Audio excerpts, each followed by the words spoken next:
If my memory's correct, I think every Zelda game has dungeons that match a theme, whether it be fire, water, air, forest, or something else, and the puzzles of these dungeons are usually related to its setting. Now let's look at Shovel Knight. You have castles with fire, water, air, and forest themes, and each level also offers a new platforming gimmick that usually has something to do with the theme of the level. Okay, one more time. Symphony of the Night may not have the elemental areas of the other games, but it offers 2D exploration that requires you to find items which then allow you to explore the world further, and this is what we now call a Metroidvania.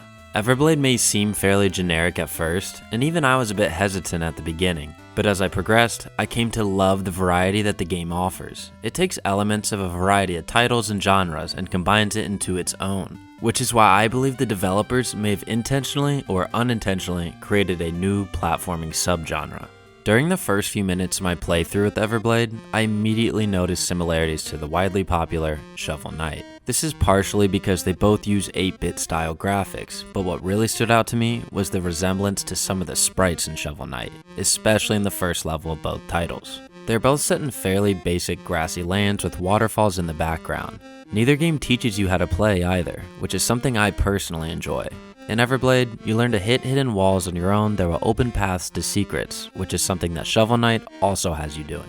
Besides the graphics and hidden blocks, another similarity I found was the hubs and progression of both titles. Upon finishing the first level of each game, you then have the option of selecting the next one, except you only get to choose out of 2. So it's not like Mega Man, as in that franchise, you're able to pick any level at any point in the game.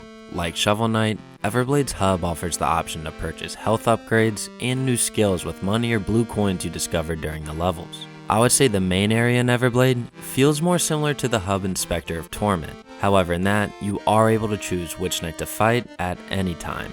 So after defeating the first boss and discovering the function of the center in Everblade, I thought I was just playing a Shovel Knight clone with some combat changes. Fortunately though, I was very wrong. Everblade offers much more than your traditional 2D action platformer, and it takes a few pointers from one of my favorite franchises, The Legend of Zelda.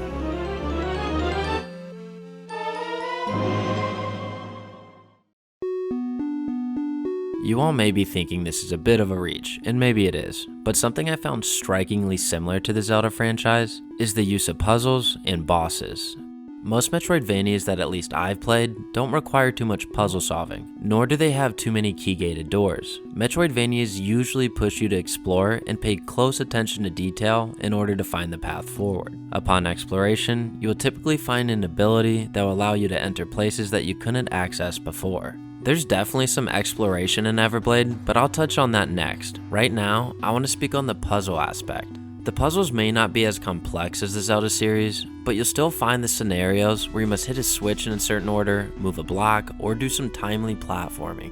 I think Everblade's main similarity to Zelda's puzzles is the use of the environment. Most Zelda Dungeons puzzles have you utilizing the setting to complete it. Everblade also has you utilizing the setting. In the ice level, you need to use the heat orbs to melt the red ice blocks to continue forward. In the oasis, you must take breaks in pools of water to prevent you from death. And in the mountains, you must use the hammer to break rocks that are in your way, which you will then also use to help defeat the boss later on. And this brings me to my next point, the similarity in the boss fights. The Zelda franchise is known for its unique bosses, and the reason for that is because they don't follow a traditional hit them till they die formula. They require you to use items that you discover in the dungeons to defeat them. Everblade follows this same formula, such as using the hammer to defeat the giant, or throwing the ice blades to freeze the falling blocks in the battle with the giant crab. The bosses are a puzzle in itself, and in my experience, are also more challenging than most in the Zelda franchise. In both Zelda and Everblade, there are enemies unique to each setting, and you also might encounter a mini-boss, which is always welcomed in my opinion. Something else I love about the Zelda franchise are its dungeons, and Everblade has many of what I would call mini-dungeons that have their own environment and theme. Some levels in Everblade even have you entering a temple of sorts within its larger level, such as the church in the graveyard or the temple in the oasis. Although the structure and setting of each area remind me of Zelda, the exploration and combat stays more true to a beloved subgenre of 2D platformers, the Metroidvanias, and more specifically, the Castlevania franchise.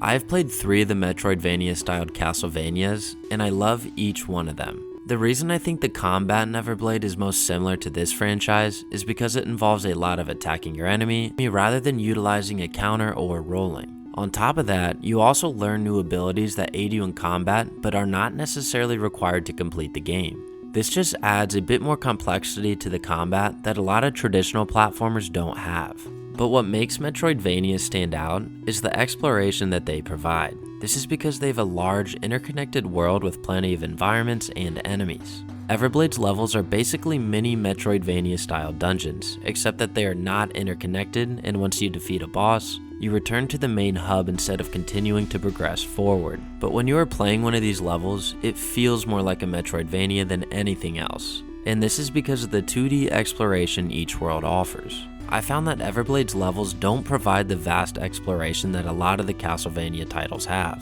But for a game that isn't focused on one interconnected world, I think it has enough. It's a rewarding experience when you must go out of your way to find the blue coins, hidden chests, and health upgrades. The levels also aren't completely linear, and as I mentioned, involve puzzle gating and using items to progress. Many people may find it annoying that there is no map, but in my opinion, I think that it's very fair that there isn't one. One of the best aspects in Castlevania is that you'll probably get lost plenty, and you need that map to prevent you from traveling across the world for absolutely no reason. In Everblade, you can only travel so far, so even if you miss something, it isn't too frustrating to just return to your previous location. So I think them not adding a map added to the challenge because with it, you would probably almost never get lost, which takes away from that Metroidvania feel. I believe this game is advertised as Metroidvania, but I think it's more than that. You may immediately notice the similarities to Shovel Knight, but as you begin to play the next few levels, you will start to feel more like you're playing a Metroidvania. Except you may start to realize there's a bit more to that as you find yourself completing puzzles and opening gated doors, which is a call to action-adventure titles such as Zelda. Saying all of this isn't me telling you that this is just a copy-paste of these games, because when you combine all of these elements, you have something fresh and unique. Another aspect I didn't even touch on is the platforming, and that's because it has a wonderful blend of containing less of it than Shovel Knight, but more of it than Castlevania. The obstacles aren't overly complex, but there's enough variety in every level to keep you intrigued. After explaining all this, I want to tell you the primary reason that I believe this could be a template for a future subgenre. What if I wasn't in the mood for a typical side-scrolling platformer that has different settings and gimmicks in each level? But what if I also don't feel like playing a game that throws me into this expansive world that I find myself constantly getting lost in, but that I do want something like those? Well, Everblade is a combination of both. You will find enough platforming to satisfy your desire to play a level-based side-scroller, but you will also have plenty of opportunity to explore a variety of settings and learn new skills without the worry of getting completely lost. Everblade even adds in a few action-adventure elements such as the dungeon items and the methods to defeat bosses. I've never played a game that blends these genres so well, so if you can think of one that is similar, let me know in the comments below. And if not, then I'd love to hear some of your thoughts on a potential subgenre that combines aspects of traditional platformers, Metroidvanias, and action adventures.